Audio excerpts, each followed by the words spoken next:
ദക്ഷിണേന്ത്യയിൽ ഇത്തവണ ബി.ജെ.പി. നേട്ടമുണ്ടാക്കുമെന്ന് പ്രധാനമന്ത്രി നരേന്ദ്രമോദി. സനാതനധർമ്മത്തെ അനാദരിക്കുന്നവരെ തമിഴ്നാട്ടിൽ കോൺഗ്രസ് തോളിലേറ്റുന്നു. ബി.ജെ.പി. അധികാരത്തിലെത്തിയതോടെ രാജ്യത്ത് കുടുംബാധിപത്യം അവസാനിച്ചെന്നും പ്രധാനമന്ത്രി. വാർത്താ ഏജൻസിയായ ANIക്ക് നൽകിയ അഭിമുഖത്തിലാണ് പ്രധാനമന്ത്രിയുടെ പരാമർശങ്ങൾ. कांग्रेस सरकार का मॉडल और एक बीजेपी सरकार का मॉडल, हर पैरामीटर पे आपको कांग्रेस के मॉडल से एक ऐसा मॉडल नजर आ रहा है कि हाँ, इस रास्ते पर हम चलेंगे इतनी गति से, और गति और बढ़ानी है। मुझे अगले टर्म में गति भी बढ़ानी है और स्केल भी बढ़ाना है. രാധാകൃഷ്ണനുണ്ട് ഡൽഹിയിൽ നിന്ന് വിവരങ്ങളുമായി. ആർ.കെ. ANIക്ക് നൽകിയ അഭിമുഖത്തിൽ എന്തൊക്കെ വിഷയങ്ങളിൽ പ്രധാനമന്ത്രി നിലപാട് വ്യക്തമാക്കുന്നു? ആർ.കെ. ഉന്മേഷ്, ഏറ്റവും പ്രധാനമായിട്ട് പ്രധാനമന്ത്രി നരേന്ദ്രമോദി തന്റെ രാഷ്ട്രീയ നിലപാടുകളും രാഷ്ട്രീയ കാഴ്ചപ്പാടുകളും വരുന്ന ലോക്സഭാ തെരഞ്ഞെടുപ്പിന്റെ പ്രതീക്ഷകൾക്ക് ആധാരമായിട്ട് ജനങ്ങൾക്ക് മുന്നിൽ അവതരിപ്പിക്കുകയാണ് ചെയ്തിരിക്കുന്നത്. അതിൽ 400 സീറ്റുകൾ എന്നതിലുപരി ലഭിക്കും എന്നത് അദ്ദേഹം വിശ്വാസം പ്രകടിപ്പിക്കുന്നു. ഒപ്പം അടുത്ത പൊതു തെരഞ്ഞെടുപ്പ് മുന്നിൽ കണ്ട് പറയുന്ന ഒരു രാജ്യം ഒരു തെരഞ്ഞെടുപ്പ്, ഏക സിവിൽ കോഡ് അടക്കമുള്ള കാര്യങ്ങൾ നടപ്പാക്കുമെന്ന് അദ്ദേഹം വ്യക്തമാക്കി. രാഷ്ട്രീയ സാഹചര്യങ്ങൾ വിശദീകരിച്ചതിൽ ഏറെ ശ്രദ്ധേയമായിട്ടുള്ളത് കോൺഗ്രസിന് എതിരായും നെഹ്റു കുടുംബത്തിനെതിരായുമുള്ള വിമർശനവും ദക്ഷിണേന്ത്യയിൽ ഇത്തവണ കോൺഗ്രസ് വലിയ നേട്ടമുണ്ടാക്കും എന്ന അവകാശവാദവും ആണ്. ഈ കോൺഗ്രസിനും നെഹ്റു കുടുംബത്തിനും എതിരായിട്ട് ഉന്നയിച്ച വിമർശനങ്ങളിൽ ഏറ്റവും പ്രധാനപ്പെട്ടത് 60 വർഷത്തിലേറെ രാജ്യം ഭരിച്ച ആ പാർട്ടി ഉണ്ടാക്കിയ നേട്ടത്തിന്റെ പല മടങ്ങ് 10 വർഷം കൊണ്ട് ഈ രാജ്യത്ത് തന്റെ നേതൃത്വത്തിലുള്ള സർക്കാരിന് ഉണ്ടാക്കാൻ സാധിച്ചു എന്നുള്ളതാണ്. വിഷം വമിക്കുന്ന ഒരു പാമ്പിനോടാണ് കോൺഗ്രസിനെ പ്രധാനമന്ത്രി നരേന്ദ്രമോദി ഉപമിച്ചത്. എല്ലാ വിധത്തിലും രാജ്യ താല്പര്യങ്ങൾക്ക് വിരുദ്ധമായി കുടുംബ താല്പര്യങ്ങൾ മാത്രമാണ് കോൺഗ്രസിന് പ്രധാനപ്പെട്ടത് എന്ന് അദ്ദേഹം വിശദീകരിച്ചു. ദക്ഷിണേന്ത്യയിൽ ഇത്തവണ കോൺഗ്രസിന് അടിപതറും എന്ന് പറഞ്ഞ പ്രധാനമന്ത്രി കോൺഗ്രസ് പ്രാദേശിക പാർട്ടികളെ DMK പോലെയുള്ള പ്രാദേശിക പാർട്ടികളെ പ്രോത്സാഹിപ്പിക്കുക വഴി രാജ്യവിരുദ്ധത പ്രകടിപ്പിക്കാനാണ് ശ്രമിക്കുന്നത്.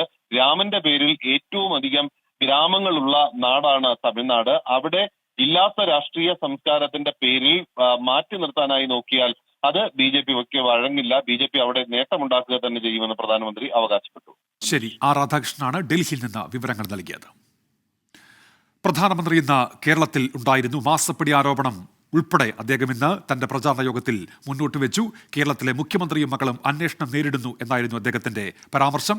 ഇരുവർക്കും കൈക്കൂലി നൽകിയെന്ന് CMRL ഉദ്യോഗസ്ഥർ പറഞ്ഞു. അഴിമതി അന്വേഷണം തടയാൻ സർക്കാർ മുഴുവൻ സംവിധാനം ഉപയോഗിച്ചു എന്നിങ്ങനെയായിരുന്നു പ്രധാനമന്ത്രിയുടെ വിമർശനങ്ങൾ. കേന്ദ്ര സർക്കാർ ഇടപെട്ടില്ലായിരുന്നുവെങ്കിൽ മാസപ്പടി കേസ് പുറം ലോകം അറിയില്ലായിരുന്നുവെന്നും പ്രധാനമന്ത്രി പ്രതികരിച്ചു. करप्शन में CPM के नेताओं को जो रिश्वत मिली है वो भी सैकड़ों करोड़ रुपए में है. जैसे अकेले त्रिशूर में ही 80 से ज्यादा अघोषित खातों में 25 करोड़ रुपए की रिश्वत जमा है. Cochin minerals and rutile limited से जुड़े एक और घोटाले में आरोपियों ने सीधे मुख्यमंत्री और उनकी बेटी तक को रिश्वत दिए जाने की बात स्वीकार की है. इस केस की जांच ना हो, इसके लिए केरला सरकार पूरी ताकत लगा रही है. സ്വർണ്ണക്കടത്തും കരുവന്നൂർ തട്ടിപ്പും പ്രസംഗത്തിൽ പ്രധാനമന്ത്രി പരാമർശിച്ചു. കരുവന്നൂരിലെ നിക്ഷേപകർക്ക് പണം തിരികെ ലഭിക്കാൻ കേന്ദ്രം ഏതറ്റം വരെയും പോകുമെന്ന് രാവിലെ കുന്നംകുളത്തെ പ്രചാരണ യോഗത്തിൽ പ്രധാനമന്ത്രി ഉറപ്പു നൽകി. केरला में जनता के पैसों की खुलेआम लूट हो रही है. ये लोग भ्रष्टाचार के नए नए मॉडल लेकर आते हैं. उस बैंक को CPM के लोगों ने पूरी तरह लूटकर कंगाल कर दिया. यहां CPM के मुख्यमंत्री 3 साल से लगातार झूठ बोल रहे हैं कि इस कोऑपरेटिव स्कैम के पीड़ितों को उनका पैसा वापस मिलेगा। അലക്സ് മുഹമ്മദ് ഉണ്ട് ഇപ്പോൾ വിശദാംശങ്ങളുമായി. അലക്സ്, പ്രധാനമന്ത്രി രണ്ടിടത്ത് പൊതുയോഗങ്ങളിൽ പ്രസംഗിക്കുന്നു. രണ്ടിടത്തും അതിരൂക്ഷമായ വിമർശനം, രാഷ്ട്രീയ വിഷയങ്ങൾ ഉയർത്തിക്കൊണ്ട്. എന്തൊക്കെ വിഷയങ്ങൾ ഉയർത്തിയായിരുന്നു പ്രധാനമന്ത്രിയുടെ പ്രസംഗം? അലക്സ്. ഉന്മേഷ, നമുക്കറിയാവുന്നതുപോലെ കേരളം പോളിംഗ് ബൂത്തിലേക്ക് എത്താൻ ഇനി കഷ്ടിച്ച് 10 ദിവസം മാത്രമാണ് ബാക്കി. തെരഞ്ഞെടുപ്പ് പ്രചാരണം, പരസ്യ പ്രചാരണം അവസാനിക്കാൻ അതിൽ താഴെ ദിവസം, ഏതാണ്ട് 8 ദിവസം മാത്രമാണ് ബാക്കിയുള്ളത്. തെരഞ്ഞെടുപ്പിന്റെ പ്രചാരണം ഉച്ചസ്ഥായിലെത്തി നിൽക്കെ താരപ്രചാരകർ കേരളത്തിലേക്ക് എത്തുകയാണ്. ഇന്ന് പ്രധാനമന്ത്രി നരേന്ദ്രമോദി NDAക്ക് വേണ്ടി കേരളത്തിലെത്തി. കുന്നംകുളത്തും അതുപോലെ അതായത് ആലത്തൂർ മണ്ഡലത്തിലെ കുന്നംകുളത്തും ആറ്റിങ്ങൽ മണ്ഡലത്തിലെ കാട്ടാക്കടയിലുമാണ് പ്രധാനമന്ത്രി പ്രവർത്തകരെ അഭിസംബോധന ചെയ്ത് സംസാരിച്ചത്. മുൻകാലത്ത് പ്രധാനമന്ത്രി കേരളത്തിലേക്ക് എത്തുമ്പോൾ സ്വീകരിക്കാത്ത ഒരു നയം, അതായത് CPIM-നെ കടന്നാക്രമിക്കുന്ന ഒരു നയമായിരുന്നു പ്രധാനമന്ത്രി കുന്നംകുളത്തും അതുപോലെ കാട്ടാക്കടയിലും സ്വീകരിച്ചതെന്നുള്ളതാണ് ഏറ്റവും പ്രധാനപ്പെട്ട കാര്യം. അദ്ദേഹത്തിന്റെ പ്രസംഗത്തിലുടനീളം CPIM-നെ കടന്നാക്രമിക്കുകയായിരുന്നു. പ്രത്യേകിച്ച് സ്വർണ്ണക്കടത്തു കേസ്, അതുപോലെ തന്നെ ഈ മാസപ്പടി ആരോപണം, ഒപ്പം കരുവന്നൂർ വിഷയം, ഈ വിഷയങ്ങളൊക്കെ ഉയർത്തിക്കാട്ടി CPM-നെ പ്രതിരോധത്തിലാക്കുകയായിരുന്നു പ്രധാനമന്ത്രി നരേന്ദ്രമോദി. അതിൽ മാസപ്പടി കേസ് ഉന്നയിച്ച് പ്രധാനമന്ത്രി പറഞ്ഞത് ഇങ്ങനെയാണ്: മുഖ്യമന്ത്രിക്കും മകൾക്കും കൈക്കൂലി നൽകിയെന്ന് CMR ഉദ്യോഗസ്ഥർ തന്നെ പറയുന്നുണ്ട്. ഈ അഴിമതി അന്വേഷിക്കുന്നത് തടയാൻ സംസ്ഥാന സർക്കാർ മുഴുവൻ ശക്തിയും ഉപയോഗിച്ച് ശ്രമം നടത്തിയെന്നാണ് പ്രധാനമന്ത്രി പറയുന്നത്. മോദി സർക്കാർ ഇടപെട്ടില്ലായിരുന്നെങ്കിൽ ഈ കേസ് പുറം ലോകം കാണില്ലായിരുന്നു എന്നാണ് അദ്ദേഹത്തിന്റെ വിമർശനം. അതുമാത്രമല്ല, ഇടതു വലതു സർക്കാരുകൾ കേരളത്തെ കൊള്ളയടിക്കാനുള്ള കേന്ദ്രമാക്കി മാറ്റിയെന്നാണ് നരേന്ദ്രമോദി വിമർശിച്ചത്. സ്വർണ്ണക്കടത്തുകാർക്ക് സംരക്ഷണം നൽകുന്നു എന്ന ആരോപണം നേരിടുന്ന സർക്കാരാണ് സംസ്ഥാനം ഭരിക്കുന്നത്. പ്രതികളെ സംരക്ഷിക്കാൻ സർക്കാർ സംവിധാനം ദുരുപയോഗം ചെയ്തു എന്ന ആരോപണം പോലും ആ സർക്കാർ നേരിടുന്നുണ്ട്. കേരളത്തിലെ സാധാരണക്കാരുടെ പണം അത് മോഷ്ടിക്കപ്പെടുകയാണ്. സ്ത്രീകളുടെ പണം, സാധാരണക്കാരുടെ, പാവപ്പെട്ടവൻ്റെ ഒക്കെ പണം മോഷ്ടിക്കപ്പെടുകയാണ്. 300ഓളം സഹകരണ ബാങ്കുകളിൽ നിന്ന് ഏതാണ്ട് 1 ലക്ഷം കോടി രൂപയാണ് 1 ലക്ഷം കോടി രൂപയുടെ കൊള്ളയാണ് CPIM നടത്തിയിരിക്കുന്നത് എന്ന ആരോപണമാണ് പ്രധാനമന്ത്രി ഉയർത്തുന്നത്. CPIM ഭരിക്കുന്ന ബാങ്കുകളിലെല്ലാം കൊള്ള നടക്കുന്നു എന്ന് അദ്ദേഹം ആരോപിക്കുന്നു. തൃശ്ശൂരിൽ മാത്രം 80-ലധികം ബാങ്കുകളിൽ അഴിമതി നടത്തിയെന്നും തൃശ്ശൂർ ജില്ലാ സെക്രട്ടറിയുടെ പേരിൽ മാത്രം 100 കോടി രൂപയുടെ അഴിമതി നടന്നു എന്നാണ് കണ്ടെത്തിയിരിക്കുന്നതെന്നും പ്രധാനമന്ത്രി ഇന്ന് പൊതുയോഗത്തിൽ പറഞ്ഞു. അതിനുശേഷമാണ് മുഖ്യമന്ത്രിയുടെ മകളുടെയും ഈ മാസപ്പടിയുമായി ബന്ധപ്പെട്ട അഴിമതി ആരോപണം അദ്ദേഹം ഉന്നയിക്കുന്നത്. അഴിമതി നടത്തിയവരെ തുറങ്കിൽ അടയ്ക്കും എന്നാണ് പ്രധാനമന്ത്രി വ്യക്തമാക്കുന്നത്. പണം നഷ്ടമായവർക്ക് തുക തിരികെ നൽകും. ആ ഉറപ്പാണ് ജനങ്ങൾക്ക് നൽകാനുള്ളതെന്ന് അദ്ദേഹം പറയുന്നു. അത് മാത്രമല്ല, കേരളം കേന്ദ്രത്തിനെതിരെ ഉയർത്തുന്ന പ്രധാനപ്പെട്ട വിഷയങ്ങളിലൊന്നായ സാമ്പത്തിക പ്രതിരോധം അല്ലെങ്കിൽ സാമ്പത്തിക ഉപരോധം, അതുമായി ബന്ധപ്പെട്ട് അദ്ദേഹം പറയുന്നത് കേരളത്തിന്റെ സാമ്പത്തിക പ്രതിസന്ധിക്ക് കാരണം സംസ്ഥാന ഭരണത്തിന്റെ പിടിപ്പുകേടാണ് എന്ന് സുപ്രീം കോടതി തന്നെ പറഞ്ഞിട്ടുണ്ട്. സുപ്രീം കോടതി വിധി സംസ്ഥാന സർക്കാരിന് കിട്ടിയ അടിയാണെന്ന വിമർശനം പോലും നരേന്ദ്രമോദി ഉന്നയിക്കുന്നുണ്ട്. എന്താണെങ്കിലും ഒരു ഡയറക്റ്റ് ഫൈറ്റിലേക്ക്, CPM-ഉമായുള്ള ഒരു നേർക്കുനേർ പോരാട്ടത്തിലേക്ക്, ഒരു ഡയറക്റ്റ് ഫൈറ്റിലേക്ക് പ്രധാനമന്ത്രി തന്നെ കടന്നിരിക്കുന്നു. ഒപ്പം ഇടതു വലതു മുന്നണികൾ ഒരുപോലെ ആക്രമിക്കുകയും ചെയ്യുന്നുണ്ട്. കേരളത്തിൽ തോളോട് തോൾ ചേർന്ന് കേരളത്തിൽ ശത്രുതാ മനോഭാവം കാണിക്കുന്ന അങ്ങോട്ടും ഇങ്ങോട്ടും പോരാടുന്ന ഇടതു വലതു മുന്നണികൾ ഡൽഹിയിലെത്തുമ്പോൾ തോളോട് തോൾ ചേർന്ന് പ്രവർത്തിക്കുന്നു എന്നാണ് പ്രധാനമന്ത്രി വിമർശിക്കുന്നത്. അലക്സ് മുഹമ്മദാണ് വിശദാംശങ്ങൾ നൽകിയത്. കേരളത്തിൽ പ്രചാരണത്തിനെത്തിയ പ്രധാനമന്ത്രിയെ രൂക്ഷമായി വിമർശിച്ച് ഇടത് നേതാക്കൾ രംഗത്ത്. കേരളത്തിൽ ഒരു സീറ്റ് പോലും BJPക്ക് കിട്ടില്ലെന്ന് മുഖ്യമന്ത്രി പിണറായി വിജയൻ പറഞ്ഞു. മോഹം ആർക്കും ഉണ്ടാകാമല്ലോ എന്നും പിണറായിയുടെ പരിഹാസം. വെറുപ്പിന്റെ പ്രത്യയശാസ്ത്രത്തെ ഇവിടെ ഒരു തരത്തിലും അംഗീകരിക്കാൻ തയ്യാറാകുന്നില്ല. അതാണ് BJPയെ സ്വീകരിക്കാതിരിക്കുന്നതിന് കാരണം. നിങ്ങൾ അംഗീകരിക്കുന്ന, നിങ്ങൾ നടപ്പിലാക്കുന്ന ആ വെറുപ്പിൻ്റെ പ്രത്യയശാസ്ത്രം ഇവിടെ നവോത്ഥാന മൂല്യങ്ങൾ അംഗീകരിച്ച നാടിന് ഒരു തരത്തിലും ഉൾക്കൊള്ളാൻ കഴിയുന്നില്ല. അപ്പോൾ ഇത്തരത്തിലുള്ള ചില രീതികൾ കൊണ്ട് പണ്ട് അദ്ദേഹം പറയുന്ന ഈ രാമായണത്തിലെ മാരീചനില്ലേ, ആ മാരീച വേഷത്തിൽ വന്ന് കേരളത്തെ വല്ലാതെ അങ്ങ് മോഹിപ്പിച്ചു കളയാം എന്ന് തെറ്റിദ്ധരിക്കരുത്. എല്ലാം മനസ്സിലാക്കാൻ പ്രാണിയുള്ളവരാണ് കേരളീയർ. വിഭാഗീയത ഉണ്ടാക്കിയാണ് പ്രധാനമന്ത്രി പ്രചാരണം നടത്തുന്നതെന്ന് CPIM പോളിറ്റ് ബ്യൂറോ അംഗം പ്രകാശ് കാരാട്ട് കുറ്റപ്പെടുത്തി. മോദിയുടേത് തട്ടിപ്പ് ഗ്യാരണ്ടിയാണെന്നും കേരളത്തിൽ ഇടയ്ക്കിടെ വരുന്ന പ്രധാനമന്ത്രി മണിപ്പൂരിൽ പോകാത്തത് എന്തുകൊണ്ടാണെന്നും CPI സംസ്ഥാന സെക്രട്ടറി ബിനോയ് വിശ്വം ചോദിച്ചു. തട്ടിപ്പിന്റെ മറുവാക്കാണ് ഇപ്പോൾ മോദിയുടെ ഗ്യാരണ്ടി എന്ന് പ്രഖ്യാപനം. ആ ഗ്യാരണ്ടിക്കകത്ത് ഒന്നുമില്ല. ഉള്ളുകൊള്ളയായ കടമ്പില്ലാത്ത പെരുങ്കള്ളത്തിന്റെ പേരാണ് മോദിയുടെ ഗ്യാരണ്ടി എന്ന്. ഈ ചുരുങ്ങിയ 2 മാസങ്ങൾക്കുള്ളിൽ 4 തവണ കേരളത്തിൽ വന്നു പോയ ശ്രീ നരേന്ദ്രമോദി കഴിഞ്ഞ ഒരു കൊല്ലത്തിനിടയിൽ ഒറ്റ പ്രാവശ്യം പോലും എന്തുകൊണ്ട് മണിപ്പൂരിലേക്ക് പോയില്ല? കോഴിക്കോട് കടപ്പുറത്ത് നടക്കുന്ന പ്രചാരണ പരിപാടികളിൽ പങ്കെടുക്കാൻ രാഹുൽ ഗാന്ധി എത്തി. വെസ്റ്റ് ഹിൽ പരേഡ് ഗ്രൗണ്ടിൽ രാഹുൽ ഗാന്ധിയുടെ ഹെലികോപ്റ്ററിന് ഇറങ്ങാൻ അനുമതി നൽകുന്നതുമായി ബന്ധപ്പെട്ട് ആശയക്കുഴപ്പമുണ്ടായി. UDF നേതാക്കളുമായുള്ള ചർച്ചയ്ക്ക് ശേഷമാണ് അധികൃതർ അനുമതി നൽകിയത്. വയനാട്ടിൽ സുൽത്താൻ ബത്തേരി അടക്കം 6 ഇടത്താണ് രാഹുൽ ഗാന്ധി റോഡ് ഷോ നടത്തിയത്. കേന്ദ്ര സർക്കാരിനെതിരെ രൂക്ഷ വിമർശനമാണ് രാഹുൽ ഗാന്ധി ഉയർത്തിയത്. കർഷകരെ സഹായിക്കാത്ത പ്രധാനമന്ത്രി കോടീശ്വരന്മാരുടെ ലോണാണ് എഴുതി തള്ളുന്നത് എന്നായിരുന്നു രാഹുൽ ഗാന്ധിയുടെ വിമർശനം. Why can one of our brothers who is driving the auto rickshaw not be a leader? Why can one of our police people not be a leader? What does it mean, one leader? Why one leader? There should be millions of leaders in India. And that is the main difference between us and them. We want to listen to what is in the heart of our people.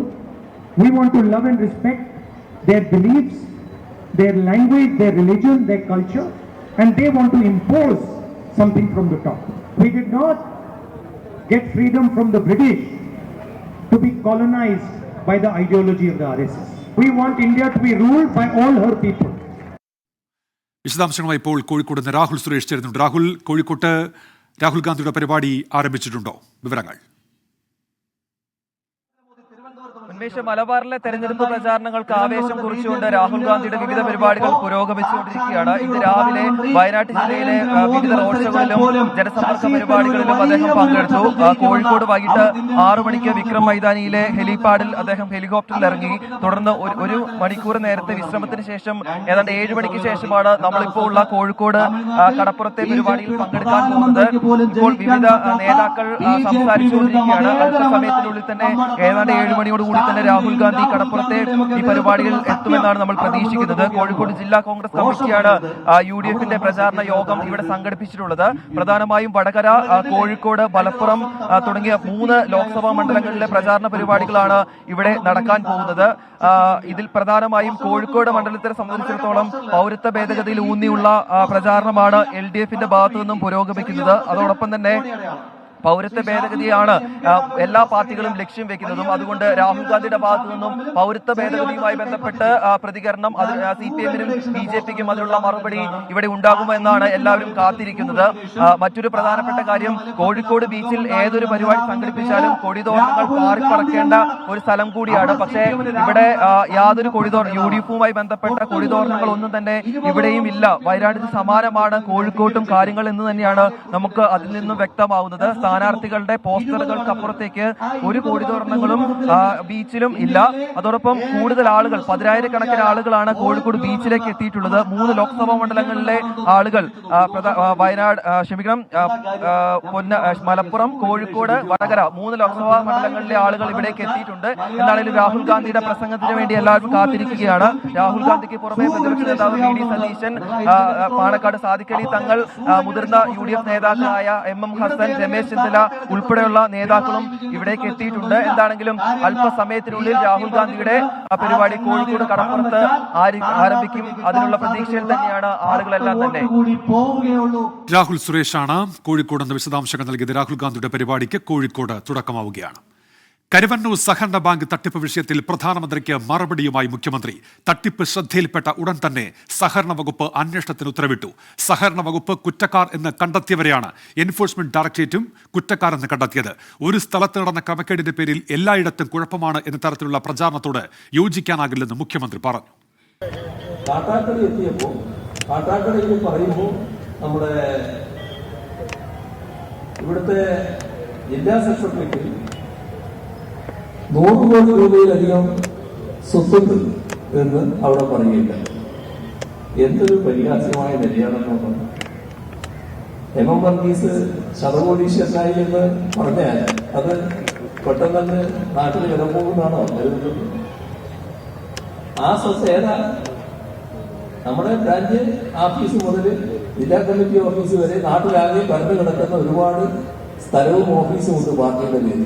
അത് ജില്ലാ കമ്മിറ്റിയുടെ പേരിൽ എടുത്തിട്ടുണ്ടാകും. അതാണ് ഈ ജില്ലാ സെക്രട്ടറിയുടെ സ്വത്ത് എന്ന് പറഞ്ഞുകൊണ്ട് അദ്ദേഹം പറയാൻ തയ്യാറായി. അതൊരു കടന്ന കൈയായി പോയി എന്ന് മാത്രമേ കാണേണ്ടതായിട്ടു. ഇത്തരത്തിലുള്ള അപകീർത്തിപ്പെടുത്തലുകൾ കൊണ്ടൊന്നും ഞങ്ങളെ നാട്ടിൽ കൊച്ചാക്കാൻ കഴിയില്ല. ഇപ്പോൾ സൂരജ് സജ്ജിയുണ്ട് വിവരങ്ങളുമായി. സൂരജ്, കരുവന്നൂരിൽ പ്രധാനമന്ത്രിക്ക് എന്ത് മറുപടിയാണ് മുഖ്യമന്ത്രി നൽകിയത്?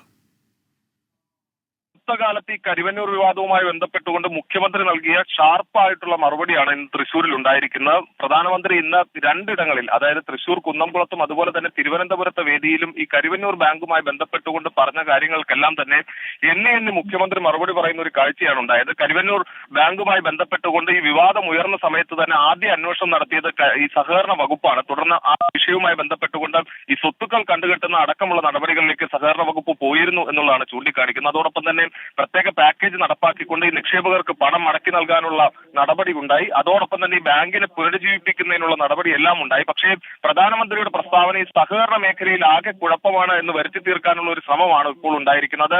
ഈ തെരഞ്ഞെടുപ്പ് ലക്ഷ്യമിട്ടുകൊണ്ടാണ് പ്രധാനമന്ത്രിയുടെ ഭാഗത്ത് നിന്ന് ഇത്തരത്തിലൊരു പ്രതികരണം ഉണ്ടായത് എന്നുള്ളതാണ് ചൂണ്ടിക്കാണിക്കുന്നത്. അതുപോലെ തന്നെ തിരുവനന്തപുരത്ത് ഇന്ന് പ്രധാനമന്ത്രി സംസാരിക്കുന്ന സമയത്ത് തൃശൂർ ജില്ലാ സെക്രട്ടറിക്ക് 100 കോടിയുടെ സ്വത്തുണ്ട് എന്ന തരത്തിൽ പരാമർശമുണ്ടായിരുന്നു. ഇതിലും മുഖ്യമന്ത്രി മറുപടി പറയുന്ന ഒരു കാഴ്ചയുണ്ടായി. കാരണം ഈ CPM-നെ സംബന്ധിച്ച് CPM-ന് പലയിടങ്ങളിൽ സ്വത്തുക്കളുണ്ട്. അത് ഈ ജില്ലാ കമ്മിറ്റിയുടെ ഭാരവാഹികളുടെ പേരിലായിരിക്കും ആ സ്വത്തുക്കൾ ഉണ്ടാവുക. ആ സ്വത്തുക്കൾ എടുത്തിട്ട് അതിന്റെ പേരിൽ ഇത്തരത്തിൽ 100 കോടിയുടെ സ്വത്തുണ്ട് എന്ന് പറഞ്ഞാൽ അത് വിലപ്പോകുന്നതല്ല എന്നുള്ളതാണ് പറയുന്നത്. അതോടൊപ്പം തന്നെ അത് ഒരു കൈവിട്ട നടപടി എന്നുള്ളതും മുഖ്യമന്ത്രി ചൂണ്ടിക്കാണിക്കുന്നു. അതോടൊപ്പം തന്നെ ഏതെങ്കിലും തരത്തിൽ അതായത് CPM-ന്റെ ബാങ്ക് അക്കൗണ്ടുകൾ മരവിപ്പിച്ച ഉൾപ്പെടെയുള്ള നടപടികൾ മുഖ്യമന്ത്രി ഓർമ്മിപ്പിച്ചു. അത്തരത്തിൽ ഈ ബാങ്ക് അക്കൗണ്ടുകളെല്ലാം മരവിപ്പിച്ചുകൊണ്ട് CPM-ന്റെ തെരഞ്ഞെടുപ്പ് പ്രവർത്തനങ്ങളിൽ പിന്നോട്ടടിപ്പിച്ച് അതിലൂടെ സുരേഷ് ഗോപിക്ക് വിജയം കാണാം എന്നുള്ളതാണ് കരുതുന്നതെങ്കിൽ അത് വിലപ്പോകില്ല. എത്രത്തോളം തങ്ങളെ തകർക്കാൻ ശ്രമിക്കുന്നു അത്രത്തോളം ജനങ്ങൾ പിന്തുണ നൽകും. ഈ കയ്യിലുള്ള പണം വെച്ചല്ല CPM പ്രവർത്തിക്കുന്നത്.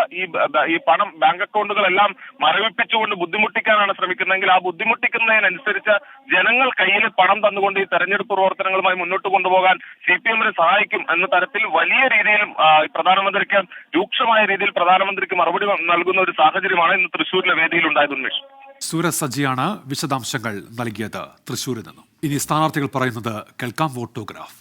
അൽ മുക്തദിർ ജ്വല്ലറി ഗ്രൂപ്പ് വോട്ടോഗ്രാഫ് സമർപ്പിക്കുന്നത് 0% പണിക്കൂലി, 100% സന്തോഷം. അൽ മുക്തദിർ ജ്വല്ലറി ഗ്രൂപ്പ്, ഇന്ത്യ, UAE.